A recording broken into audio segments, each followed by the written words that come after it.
Hi everyone, it's week 3, so remember that we are on the Wednesday to Tuesday schedule. So this is the beginning of week 3, and we're going to start finding sources. So this week we are working on kind of getting some preliminary topics going and really thinking about finding sources. You should, by the time you come to class at the end of the week, have a topic that you think you want to write about, but you're not locked in yet. So choose a topic that you think sounds interesting, that you'd like to learn more about, so that you can get a jump on your research. But if it doesn't work out, you are not locked in, so don't worry about that. So this week, we're looking really to understand how to find, select, and evaluate sources. And for your readings and resources, thank you for watching this video. You also need to read Chapter 2, Parts 1 through 10 in the Choosing and Using Sources textbook, and Chapter 6, Parts 1 through 3. So in just a minute, I'll show you how to get to those links. But first, activities and assignments for this week.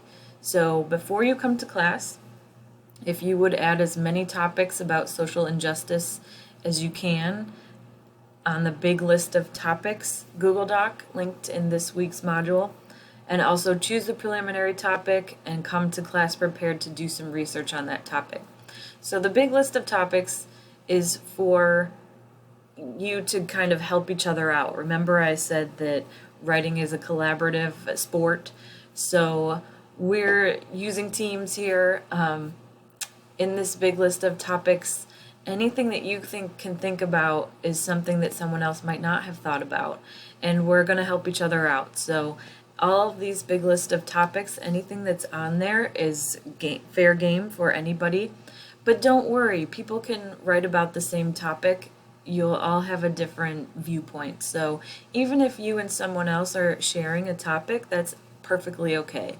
So don't feel like if you put your topic on there, somebody's going to steal it or anything like that.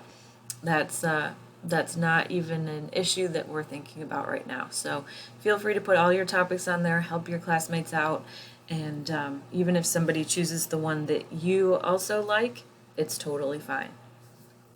So that's for this week before we see each other in class on Tuesday. But let me show you the textbook.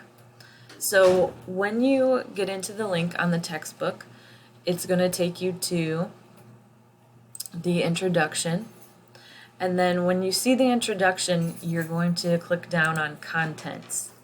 So we're skipping chapter 1 for now. We're going to chapter 2, types of sources. So if you click on the plus sign, it opens up all of the subparts for this chapter. These are very short, so don't feel overwhelmed.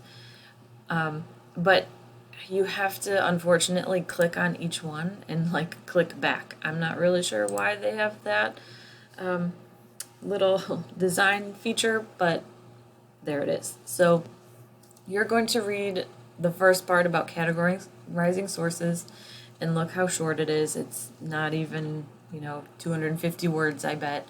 Then you'll click on the next one, read that one, so on and so on. And then once you're done with chapter 2, you'll do the same thing with chapter 6. So plus sign, this one only has 3. You'll click on 1, read it, come back, click on 2, read it, come back, click on 3. I would really prefer that you all have this information under your belt before we go to the library, so that when we go to the library, you're able to really think about what sources you're looking for, what sources you want, and you can really keep up with the wonderful librarian that's going to be helping us. So that's this week. If you have any questions, of course, let me know. Otherwise, have a great week, and I will see you at the end of it on Tuesday.